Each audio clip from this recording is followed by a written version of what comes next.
A gente vai para a nossa última mensagem da nossa série Sem Sombra de Dúvidas, que é a nossa série de mensagens em Hebreus. E a gente hoje vai falar sobre o autor e consumador da nossa fé, a perfeição da corrida, na corrida da vida, da corrida da vida cristã, daquilo que Deus nos chamou para fazer. E a gente tem refletido aqui nas últimas 4 semanas, em alguns textos da carta de Hebreus, que na verdade não é uma carta, é um livro. Alguns comentaristas dizem que Hebreus é uma pregação, é uma homilia, é um sermão escrito, pregado por um pregador apaixonado pelo povo de Deus. E a gente tem falado sobre Jesus como nosso verdadeiro sumo sacerdote. E nós temos falado de Jesus como sacrifício perfeito. E na semana passada nós falamos de Jesus como aquele que garante uma esperança perfeita para nós nos agarrarmos, para nós nos segurarmos. E hoje, nesse domingo da ressurreição, a gente vai falar sobre Jesus como autor e consumador da nossa fé. Mas é engraçado porque, sendo bem sincero, se a gente for bem sincero, a morte de Jesus faz mais sentido para nós. A gente entende mais, embora seja uma coisa, um amor, vamos dizer, imerecido, uma graça imerecida, a gente consegue entender por que Jesus teve que morrer por nós. Porque ele pagou o preço do pecado no nosso lugar. Isso a gente, com um pouquinho de maturidade cristã, a gente entende rapidamente. Mas muitos cristãos, e até velhos de igreja, têm dificuldade de entender. Sabe que Jesus ressuscitou? Desde pequenininho a gente canta, ressuscitou, ressuscitou. Sabe que Jesus morreu e ressuscitou, está lá no credo. Crê em Deus Pai, Todo-Poderoso, Criador de céu e terra, seu Filho, Jesus Cristo, concebido por obra do Espírito Santo, na Virgem Maria, padeceu sob o poder de Pôncio Pilatos, morreu e ao 3º dia ressuscitou. Então a gente sabe disso. Mas quando você pergunta para alguém, mas o que a ressurreição de Cristo impacta na sua vida? O que a ressurreição de Cristo faz na nossa vida? Porque a morte a gente entende, ele morreu no meu lugar. Mas ele ressuscitou para o bem dele. Ainda bem, ele não ficou morto, ele ressuscitou e agora está vivo. Mas e para nós? O que isso impacta na gente? E aí tem muito crente que patina nessa hora. E cá entre nós, se tem uma coisa que é feia você falar que você não entende, é a ressurreição de Jesus. Por que a ressurreição de Cristo é tão central na nossa fé? Por que ela nos impacta? E aí o que eu quero compartilhar nessa tarde é o seguinte: se a vida cristã fosse uma corrida, somente olhando para Jesus e ele ressurreto, não o Cristo morto, como os católicos costumam colocar nas suas casas o Cristo crucificado. O Cristo crucificado tem muito valor, mas a cruz agora está vazia. Nós olhando para o Cristo ressurreto, é que a gente vai garantir que a gente vai completar a nossa carreira, a nossa corrida. Eu não sei quantos anos me restam, eu não sei quantos anos te restam. Só o Senhor sabe. Mas cada um de nós só vai completar a carreira se nós mantivermos os nossos olhos fixos no autor e no consumador da nossa fé, Jesus Cristo, e ele ressurreto, ele vivo ao lado do Pai. Só assim eu e você temos a garantia de que a gente vai chegar lá no final.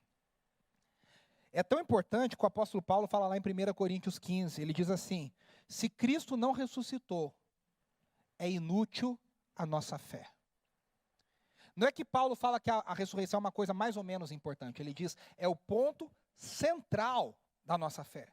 Se Cristo não ressuscitou, vamos parar de brincar de igreja, vamos cada um viver a nossa vida, cada um fazer o que quiser, porque a nossa fé se torna inútil. Então eu queria que a gente entendesse um pouquinho melhor isso. E aí nós vamos no texto de Hebreus, os 3 primeiros versículos do capítulo 12 de Hebreus. Hebreus 12, do 1 ao 3, diz assim: portanto, também nós, uma vez que estamos rodeados por tão grande nuvem de testemunhas, livremo-nos de tudo que nos atrapalha e do pecado que nos envolve, e corramos com perseverança a corrida preparada para nós, proposta para nós. Tendo os olhos fitos em Jesus, autor e consumador da nossa fé. Ele, pela alegria que lhe fora proposta, suportou a cruz, ao desprezar a vergonha e assentou-se à direita do trono de Deus. Pensem bem naquele que suportou tal oposição dos pecadores contra si mesmo, para que vocês não se cansem e nem desanimem. A primeira coisa que a gente aprende é que a nossa vida cristã é uma corrida, e uma corrida que tem uma plateia VIP. A gente não corre sozinho, nenhum de nós está correndo sozinho. Muitos aspectos dessa mensagem, esse aqui é o ponto culminante do sermão. Pensa em Hebreus como uma pregação.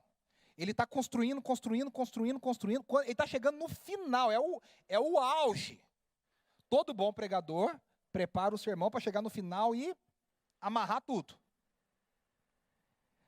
Então aqui é onde ele vai entregar o que ele finalmente quer falar de forma direta. E aí ele vai usar de novo, não é uma novidade, a Bíblia em outros lugares usa essa mesma figura. A vida cristã, a nossa vida, como uma corrida. Só que ela não é uma corrida de 100 metros rasos. Ele vai colocar a corrida cristã como uma maratona. Eu nunca corri maratona. O máximo que eu corri na vida foi 12 quilômetros. Num dia. Quem corre uma maratona, meia maratona são 16, uma maratona 32, não é isso? Não? 21 e 42, obrigado. Quem corre a maratona, não corre quem corre na esteira em casa. Precisa haver uma preparação, a hora que você acelera, que desacelera, que você aumenta o ritmo, abaixa o ritmo, que você muda o passo, que você faz isso. Há planejamento quilômetro por quilômetro. O que você vai fazer no quilômetro tal, o que você vai fazer no quilômetro tal, onde você vai beber água, como é que você vai ser. Há toda uma preparação. E o mundo que os apóstolos e os escritores do Novo Testamento viviam, era um mundo que os jogos gregos aconteciam, as Olimpíadas aconteciam. Então, ele está colocando isso como uma corrida, como uma jornada, como uma estrada. Na música popular brasileira, a gente tem vários exemplos de músicas que falam da nossa vida como se fosse uma estrada. Quando a gente vai caminhando por essa estrada, o próprio Roberto Carlos fala isso, né? Quando a gente vai vivendo nas curvas da estrada, a nossa vida, a gente vai fazendo curva, vai para lá, vai para cá. E essa é a figura que é colocada aqui pelo autor de Hebreus. Só que ele diz que essa corrida, ela deve ser corrida com perseverança. Por quê? Porque é uma corrida longa. De novo, eu não sei qual que é a sua corrida, porque a sua corrida é diferente da minha. Cada um de nós tem um percurso diferente. Cada um de nós tem um mapa diferente. A gente sabe, nós sabemos, cada um de nós, o dia que ela começou, o dia que o Senhor nos encontrou, o dia que nós fomos resgatados pelo Senhor. Alguns sabem uma data, alguns sabem uma época, alguns têm uma lembrança de um período, mas todos nós sabemos o dia, o momento ou a época da nossa vida onde nós fomos encontrados pelo Senhor. Ali a nossa jornada com o Senhor começa. Onde ela vai terminar, nós não sabemos. E embora ela vá terminar no mesmo lugar, cada um de nós vai chegar lá de uma maneira diferente. Mas há algo em comum. O escritor de Hebreus diz que nós devemos correr essa corrida com perseverança. E perseverança é uma palavra que fala de firmeza, constância, que cá entre nós, no mundo de hoje, a gente não é muito bom. Se tem uma coisa que hoje essa semana eu participei de uma live com um autor americano fabuloso, eu traduzi essa live, ele chama Andy Crouch, e ele escreveu um livro que chama A Vida que Buscamos. E ele fala nesse livro uma coisa muito interessante. Ele diz que a tecnologia nos dá superpoderes. A gente consegue. Ele falou: se eu falasse para minha bisavó que eu estou em casa trabalhando e tem um robô na minha casa, aspirando a casa para mim, a minha bisavó ia ficar maravilhada, ela ia achar o máximo. Aí ele diz: ao mesmo tempo que a tecnologia nos dá superpoderes, então a gente consegue conversar lá na Austrália, falar no Canadá, consegue resolver coisas, mandar e-mail instantaneamente, fica sabendo de coisas. Ele falou, a tecnologia ao mesmo tempo nos torna subdesenvolvidos. Uma dos superpoderes que a tecnologia nos dá é estar conectado o tempo inteiro, saber das coisas o tempo inteiro. Uma das coisas que a tecnologia nos tira é a capacidade de concentração e a capacidade de perseverar, de permanecer, de continuar, Esses tempos aí, por causa do Big Brother, isso foi muito discutido na sociedade. Uma menina lá que é TikToker, famosíssima e tal, desistiu com dias de programa. Ela estava com problemas mentais sérios, com diagnósticos mentais seríssimos. E houve uma discussão na sociedade de o que está acontecendo com as novas gerações que não conseguem mais permanecer, enfrentar, lutar. Está difícil, mas continua. Está doendo, mas vai embora. Deu a palavra, permanece. Começou, vai terminar. Quem trabalha com educação online, eu trabalho e muitas outras pessoas aqui trabalham, sabe que o índice de desistência em cursos online é altíssimo. As pessoas compram, pagam, começam e não terminam. Nas faculdades, gente, as salas começam lotadas e terminam esmilinguidas. Porque a gente não tem mais essa perseverança, essa constância. A gente pensa, não está me fazendo feliz, vou trocar. A gente tem feito isso com casamento, com relacionamento, com família. Não está me fazendo bem, chega, troca, descarta.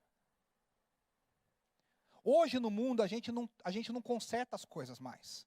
A gente descarta e compra outro. Que às vezes é mais barato. Eu sempre falo isso, né? Impressora é mais... Quando acaba o cartucho, às vezes é mais barato você jogar a impressora inteira fora e comprar uma nova que já vem com cartucho novo do que você comprar o cartucho. Porque as coisas são feitas para não durarem. E nós somos chamados a correr essa corrida com perseverança. A gente, às vezes, quer saber, né? Tem muito crente que corre atrás de palavra profética. Ah, eu vou lá na irmã do Coque, eu vou lá no irmãozinho profeta, para ele me falar. Gente, esses dias a Andressa me mostrou um canal no YouTube aí, o cara tem mais de 5 milhões de inscritos no YouTube, porque ele dá profecia para os outros. Eis que te digo, você vai acontecer isso, vai ser aquilo e tal. E as pessoas estão doidas para saber o que vai acontecer. Mas, na verdade, Deus não nos deu essa capacidade de saber o que está à frente. Deus nos chama a perseverar sem saber o que está na frente. Mas nós sabemos que nós podemos perseverar, não pela nossa força, mas pelo Deus que nos prometeu, que é fiel, que permanece fiel, pelo Cristo ressurreto, na sua ressurreição, que foi colocado ao lado direito do Pai. A gente não sabe o que nos aguarda, mas a gente sabe que Ele estará lá. A gente não sabe o que vem pela frente, mas a gente sabe que Ele vai estar lá. Ele vai estar conosco. Ele vai estar ao nosso lado. Ele permanecerá. E juntos nós temos a capacidade de permanecer. Então, por isso que a gente tem a capacidade, pela fé, de manter firme a convicção, manter firme a obediência. Nos períodos bons, nos períodos difíceis, nas horas fáceis, nas horas difíceis. Porque a gente permanece. Eu já contei aqui, vou contar de novo. Uma vez, um querido professor meu disse o seguinte: a vida com Deus é um contrato. Só que na hora que a gente vai assinar o contrato, esse contrato está em branco. Só tem uma linha lá embaixo para você assinar. E aí a gente fala para Deus, Deus, eu fui ensinado que, né, o bom cidadão, ele fala, eu não assino nada sem ler. Se bem que no celular a gente aceita toda hora, né? Termos de uso sem ler nada, a gente só quer pular. Mas beleza. Cadê as cláusulas desse contrato? E a cláusula com Deus é a seguinte, não tem cláusula. Ou a gente assina em branco ou a gente não assina. Porque esse contrato só vai sendo preenchido à medida que você vai vivendo, só que já está assinado. As cláusulas vão aparecendo, mas a tua assinatura já está lá e a de Deus já está lá também. E a única certeza que eu e você temos é que aconteça o que acontecer, como diz a filósofa contemporânea, haja o que hajar, Deus vai estar conosco no final de todas as coisas. Deus vai permanecer conosco. Isso é libertador para nós. Isso tira um peso da gente. A nossa vida não é nós, não é você e eu que temos que carregar a nossa vida. É Deus que, claro, a gente tem que ter sabedoria, a gente tem que ter responsabilidade, a gente tem que fazer. Mas, em última instância, quem cuida da gente é Deus. Então, como é que a gente pode completar essa corrida com perseverança? Aí o autor vai sugerir algumas coisas. A primeira coisa que ele sugere é que essa corrida não é uma corrida solitária. Ela é uma corrida com uma grande nuvem de testemunhas a nos rodear. Aí fica a pergunta, você que está lendo a Bíblia, você para e pensa, que nuvem de testemunhas é essa? Que tanto de gente é esse? E aqui está uma surpresa para muitos cristãos que nunca pensaram nesse aspecto. No capítulo 11, que é o versículo o capítulo anterior, tanto que o 12 começa com um portanto. Portanto, está ligando ao que ele falou até agora. Ele vai falar desde Abel até, ele fala de Abraão, fala de Moisés, e ele vai falando de muitos heróis da fé, homens e mulheres, que viveram pela fé, e viveram pela fé em Deus, de que Deus iria fazer algo através deles e na vida deles. E agora esse autor de Hebreus está dizendo o seguinte: esses homens e mulheres que viveram antes de nós com a fé em Deus, eles estão lá diante de Deus, olhando a gente. Imagine como se fosse uma corrida de bastão. Eles já tiveram com o bastão na mão, eles já correram. E na hora deles, eles entregaram o bastão, foram promovidos para a glória, e agora tem outro correndo. E agora é a nossa vez. E eles estão lá dizendo: vai, vocês vão conseguir, não desiste. Vamos lá! Eu sei que para o brasileiro é estranho pensar nisso, porque, na essência, é a mesma coisa dos santos católicos. Deixa eu explicar melhor. O pensamento da doutrina dos santos católicos começou com essa ideia de que haviam homens e mulheres de Deus que haviam vivido antes de nós e que eram exemplos para nossas vidas, e que nós deveríamos olhar para eles e nos espelharmos nessas vidas. Até aqui, isso é bíblico. É isso que o autor de Hebreus está dizendo. Esses homens e mulheres serviram de exemplo para nós. E nós estamos olhando e falando: puxa, seja como Abraão, que nem a gente falou semana passada, seja como Moisés, seja como Raabe, seja como Sara, seja como Ruth, sejam como esses homens e mulheres que viveram antes de nós. E aqui o autor de Hebreus está dizendo algo que talvez seja meio chocante para nós, que ele está dizendo: eles estão lá, olhando a gente e dizendo, porque a gente acha que ou o cara que morreu está morto, dormindo, ou está numa dimensão que ele não está sabendo nada que está acontecendo aqui. E não é isso que o autor de Hebreus está dizendo. Ele está dizendo, eles estão lá diante de Deus, e eles estão olhando, e torcendo pela igreja, e falando: agora vai, é com vocês, continua. Qual que é a única coisa que a gente discorda bastante na questão dos santos com a igreja católica? Que eles não têm poder espiritual de interceder por nós e conceder alguma coisa espiritualmente a nós. Que é isso que a ideia, a doutrina dos santos acabou virando. A gente pede e eles pedem para Deus, eles não são intermediários. O único intermediário que nós temos é Jesus. Mas eles estão lá, torcendo para que a gente também complete a nossa carreira, a nossa jornada. Gente, isso é muito legal. A diferença maior é o seguinte: numa corrida normal, a gente compete um contra o outro. No reino de Deus, todo mundo está torcendo para todo mundo chegar junto, para todo mundo completar. Sabe por quê? Quando um não completa, isso me afeta. Eu quero que todos completem, a gente torce uns pelos outros, a gente está correndo em equipe.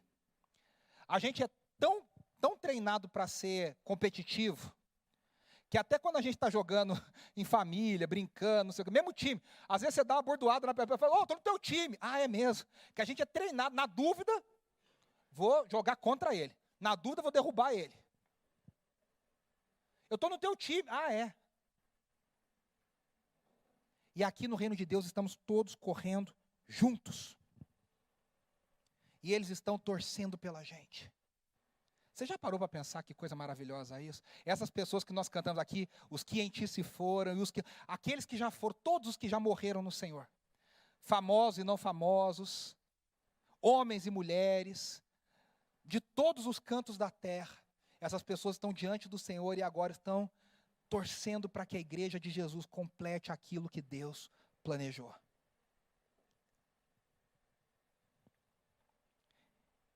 Então a gente vive nesse grande estádio espiritual, com fiéis e santos de todas as eras, torcendo pela gente. E é interessante que o autor de Hebreus diz assim, lá no capítulo 11, no finalzinho do 11, do 33 ao 38, eu vou ler, não está aqui, mas eu vou ler para vocês, se você quiser ler aí no seu celular, ou na sua Bíblia. Eles entenderam que havia algo além da vida deles. Olha que interessante como ele termina o capítulo 11, ele diz assim: pela fé, eles, os heróis da fé, conquistaram reinos, governaram com justiça, receberam promessas, fecharam a boca dos leões, apagaram chamas de fogo e escaparam de morrer pela espada. A sua fraqueza foi transformada em força. Tornaram-se poderosos na batalha e fizeram fugir exércitos inteiros. Mulheres receberam de volta os seus queridos que haviam morrido. A gente leu isso aqui lá em Mateus. Outros, porém, foram torturados, recusando-se a ser libertos, e depositaram a sua esperança, olha só, na ressurreição para uma vida melhor. Olha o versículo 36. Alguns foram alvo de zombaria e açoites, outros acorrentados em prisões. Alguns morreram apedrejados, outros foram cerrados ao meio, e outros ainda mortos à espada. Alguns andavam vestidos com peles de ovelha e cabras, necessitados, afligidos e maltratados. Agora olha o versículo 38. Esse mundo não era digno deles. Vagaram por desertos e montes, escondendo-se em cavernas e buracos na terra. A ideia aqui de Hebreus é que tudo isso aconteceu com essas pessoas. Essas pessoas têm um segredo. Como é que a gente cerra essas pessoas e essas pessoas não perdem a fé? Como é que essas pessoas são torturadas e essas pessoas não perdem a fé? Como é que essas pessoas passam por todo tipo de sofrimento e elas não perdem a fé? Que tipo de gente é essa? E aí o versículo 39 e 40, que são os últimos, respondem, diz assim: todos eles obtiveram aprovação por causa de sua fé. Agora olha só, no entanto, nenhum deles recebeu tudo que havia sido prometido. Olha que doideira.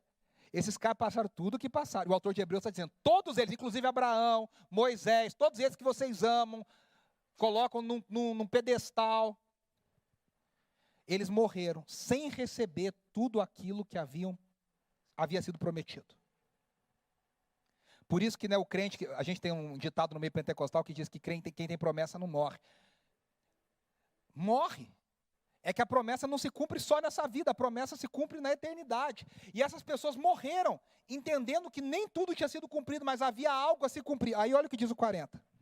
Pois Deus tinha algo melhor preparado para nós, de modo que sem nós, eles não chegassem à perfeição. Aí você lê esse versículo e dá uma trava na sua cabeça.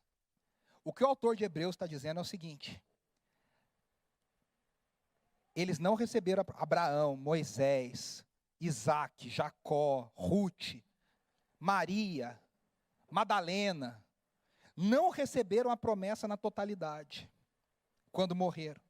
Porque essa promessa está sendo construída e ela vai se completar no dia da volta do Senhor Jesus. Nós também estamos agregando a essa promessa, nós fazemos parte dessa promessa. Por isso que eles estão torcendo, porque quando um receber, todos receberão juntos. E aqui que é a grande sacada. O autor de Hebreus não está dizendo isso diretamente, ele vai falar indiretamente, mas eu já quero explicar para vocês. O único que já entrou lá, o único que já chegou, o único que já recebeu é Cristo Jesus, através da sua ressurreição. E por que Cristo Jesus já recebeu? Porque Ele tendo recebido, Ele é a nossa garantia. Cristo ressuscitou, nós ressuscitaremos. Cristo recebeu tudo o que havia sido prometido, nós também receberemos. Até lá, meus irmãos, até o dia do Senhor, na teologia a gente chama isso de parousia, o dia final, o dia do Senhor, o dia que a trombeta tocar, o dia que o Senhor descer dos ares, o dia que céus e terra forem transformados, a morte será derrotada. E aí então, todos os que morreram no Senhor, inclusive nós, se estivermos vivos ou se estivermos mortos, receberemos toda a promessa de Deus para nós, que se cumpre em Cristo e na sua ressurreição.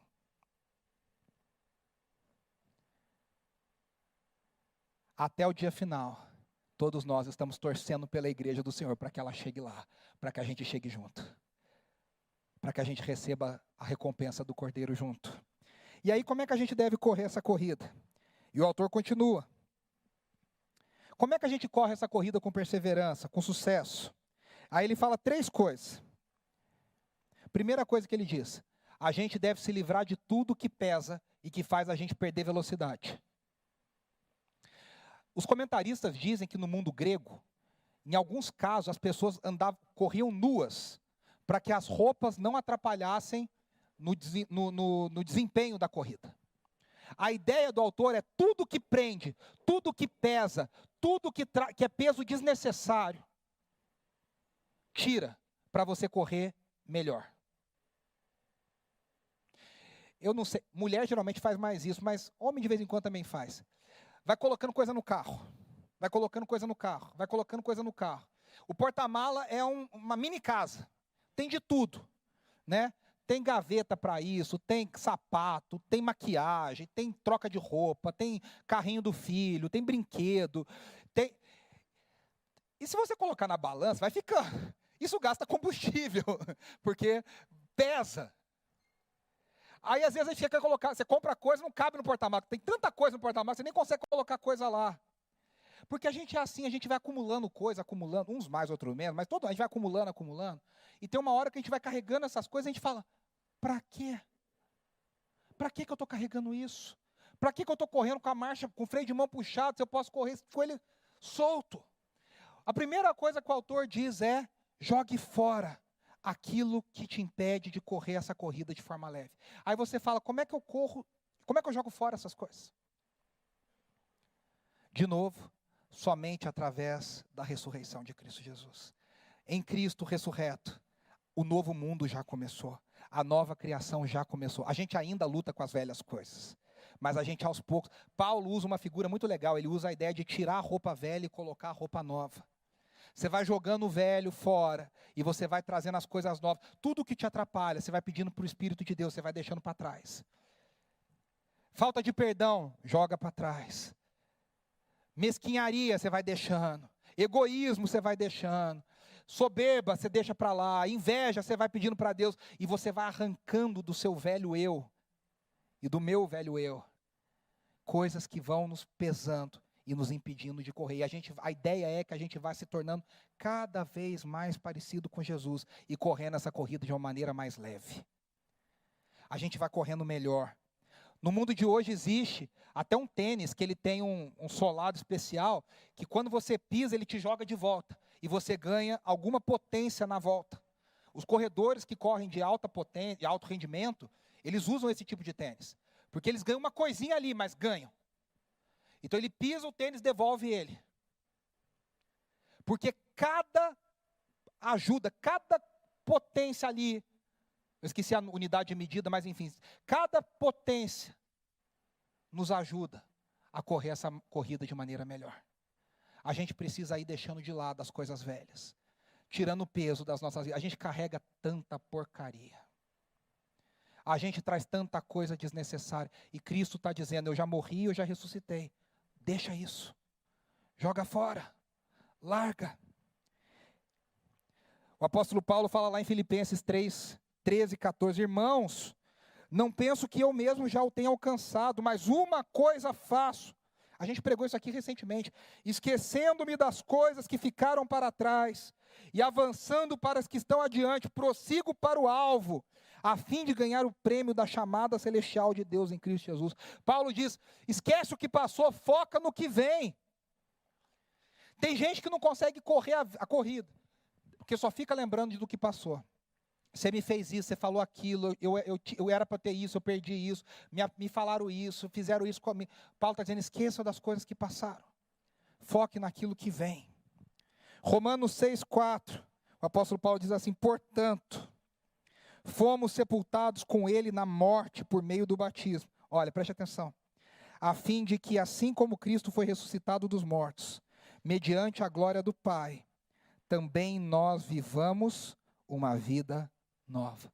Nós morremos com Cristo, nós ressuscitamos com Ele. E nessa nova vida, o pecado não mais nos pertence, não mais nos domina. Olha o que ele diz aqui em Hebreus. Corramos com perseverança a corrida.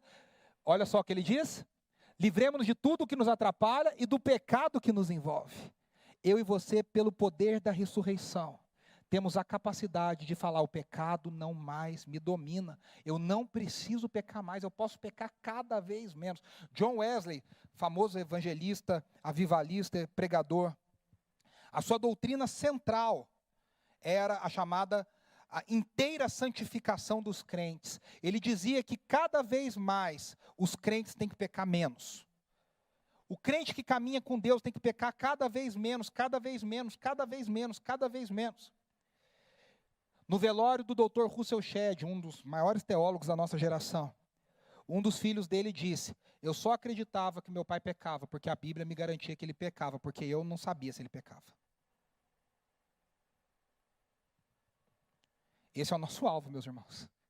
A gente pecar cada vez menos, parecer cada vez mais com Jesus. Então, vai deixando a bagagem. Pela ressurreição, a gente pode deixar a nossa bagagem de fora. 1 Coríntios 15, 17, o apóstolo Paulo diz: se Cristo não ressuscitou, a fé que vocês têm é inútil, e vocês ainda estão nos seus pecados. Ou seja, Cristo ressuscitou, nós não estamos mais nos nossos pecados.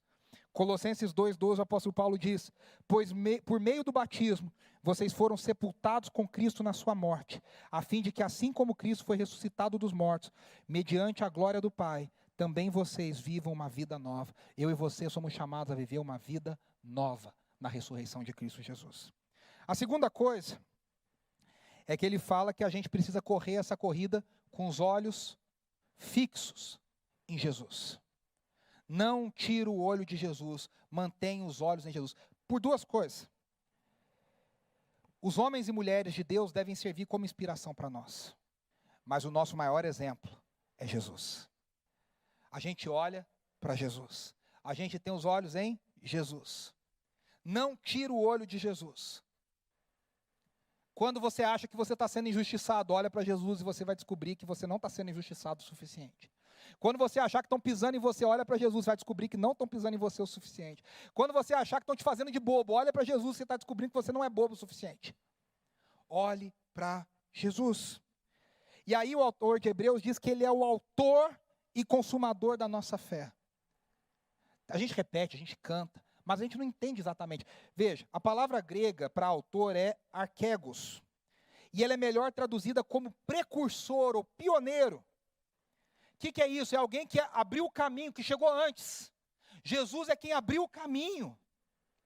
Jesus é quem passou primeiro pela morte, para que a gente morresse com Ele. Ele é o que primeiro ressuscitou, para que a gente um dia ressuscite com Ele. Ele já entrou no céu, para que um dia a gente entre depois dEle. Ele foi o que foi abrindo barreiras antes de nós. Ele foi vencendo os obstáculos antes de nós. E depois a palavra consumador, que é teleiotes, significa que Jesus é o exemplo perfeito. Ele é o consumador, ele completa. Veja, Jesus não apenas iniciou a nossa jornada de fé, mas ele vai completar, porque como autor, ele é a fonte, ele é o fundamento da nossa fé. Como consumador, ele aperfeiçoa e completa a nossa fé. Onde a gente falha, ele aperfeiçoa. Onde a gente deixa, ele completa. Ele vai nos conduzir à plenitude da salvação e da comunhão com Deus. Eu quero ler aqui um parágrafo para a gente já caminhar para o final. A gente vai ter o nosso momento de ceia, em celebração à ressurreição de Jesus. Olha esse parágrafo, diz assim: Jesus não somente é o exemplo para a nossa fé, mas ele é também o objeto da nossa fé. Ele nos espera na linha de chegada, e é para ele e por ele que corremos. Nós resistimos e perseveramos, porque queremos conhecê-lo e nos juntar a ele e compartilhar as bênçãos da sua salvação. Jesus não é somente o companheiro que correu antes, ele é o prêmio. A gente corre para enxergá-lo, a gente corre para vê-lo, a gente corre para abraçá-lo, a gente corre para desfrutar da sua presença, a gente corre para estar perto dele. A gente corre porque ele é a melhor coisa que a gente poderia ganhar da nossa vida. Não tem presente melhor, não tem pessoa mais legal, não tem nada melhor na nossa vida que a gente poderia desfrutar. É o melhor prêmio de todos. Se tinha uma coisa que eu tinha raiva quando eu era criança, de escola de férias, bíblica de férias, EBF, era que tinha gincana. E aí ficava a semana inteira os monitores buzinando na cabeça. Se fizer isso, perde ponto. Se fizer aquilo, perde ponto. Olha, cuidado para não perder ponto. Aí tinha equipe lá, amarela, laranja, vermelha. E aí no final, queria me deixar louco. Era na segunda, terça, quarta, quinta. Na sexta, na hora de revelar quem ganhou, vinha a abençoada líder do Ministério das Crianças e falava: olha, quem ganhou a gincana foi Jesus. Aí você, pô, mas ele não está brincando. E o prêmio é para todo mundo. Eu ficava muito frustrado, porque eu sou um pouquinho competitivo. eu ficava muito frustrado. Esse prêmio não vai nos deixar frustrados. A gente, se correr essa carreira olhando para Ele, não tira os olhos dele. A gente quer ganhar Jesus. A gente quer merecer Jesus. A gente quer chegar em Jesus. A gente quer completar a carreira para desfrutar de Jesus. E aí o autor de Hebreus está dizendo, né, essas pessoas que morreram, elas morreram esperando. Porque elas também queriam e querem desfrutar de Jesus. Abraão quer desfrutar de Jesus, Moisés quer desfrutar de Jesus. Eles viram, mas ainda aguardam. Como diz aqui, eu até citei essa canção aqui há um tempo atrás. Quando eu chegar lá no céu, eu andar nas ruas de ouro, a canção diz. Eu vou ver Marcos, eu vou ver Timóteo, eu vou ver João, mas eu vou falar para eles, com licença, eu vim aqui para ver Jesus. Porque foi Ele que morreu e ressuscitou por mim. Cristo é o nosso maior.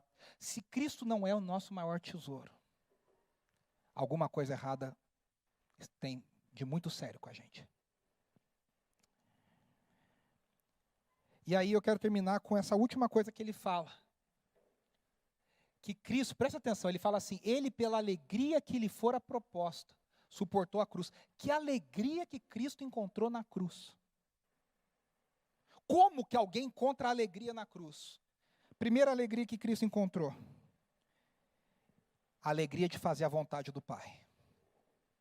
Aí a gente olha para ele e a gente tem, está doendo, está difícil, mas eu estou alegre porque eu estou fazendo a vontade de Deus. Eu já conheci gente na minha vida, que você fala assim, essa pessoa ou é maluca, ou ela é crente mesmo. Porque ela está assim, sofrendo, passando um aperto, larga coisa assim, gente que larga emprego maravilhoso, para ser missionário do outro lado do mundo. Gente que abre mão de coisas assim, de situações estáveis de vida, para viver outras coisas. Por quê? Porque Deus falou que é assim e acabou. Mas por que você está fazendo isso? Deus falou. E a alegria da pessoa não é o salário, não é o contra-cheque, não é plano de saúde, não é vale alimentação. A alegria da pessoa é saber que ela pode estar passando um aperto, mas ela está no centro da vontade de Deus, ela está fazendo o que Deus quer que ela faça. É isso que Cristo nos ensina. Em segundo lugar, ele se alegrou, porque ele olhou para a cruz e ele viu a gente. Ele olhou para a cruz e ele sabia que ele estava comprando para Deus um povo de toda a língua, de toda a raça, de toda a nação. Gente que ia estar diante do Cordeiro de Deus, cantando e adorando a Deus. Ele olhou para a cruz e viu a igreja. Ele olhou para a cruz e viu o povo de Deus. Ele olhou para a cruz e falou, eu vou completar o que todas essas pessoas estão esperando e os que virão. Nós estávamos do lado dos que virão. E quantos mais virão? A gente não sabe. Diz o meu amigo Mateus que a gente não sabe o dia e a hora, mas sabe o mês e o ano, né, Mateus? Vocês querem saber o dia, o mês e o ano que Jesus volta? Pergunta para o Mateus.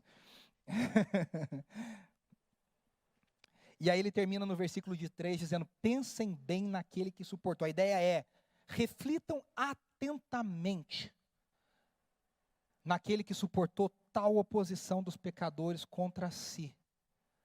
O que ele está dizendo é o seguinte, quando você achar que está doendo, pensa no que Cristo passou. A gente olha para a cruz, mas a gente vê a ressurreição. A gente olha para o Cristo crucificado, mas a gente já vê Ele ressurreto. A gente já celebra Ele ressurreto. E, meus irmãos, nos dias difíceis que virão, na hora difícil que virá, nas tempestades da vida que virão, nós somos convidados, convocados a manter os olhos em Jesus, no autor e consumador da nossa fé, aquele que pela sua ressurreição já chegou lá. Aquele pela sua ressurreição já está do lado de Deus. Aquele que pela sua ressurreição já passou por tudo e já venceu. E a gente tem a garantia de que a gente vai vencer com Ele. E de que nós faremos parte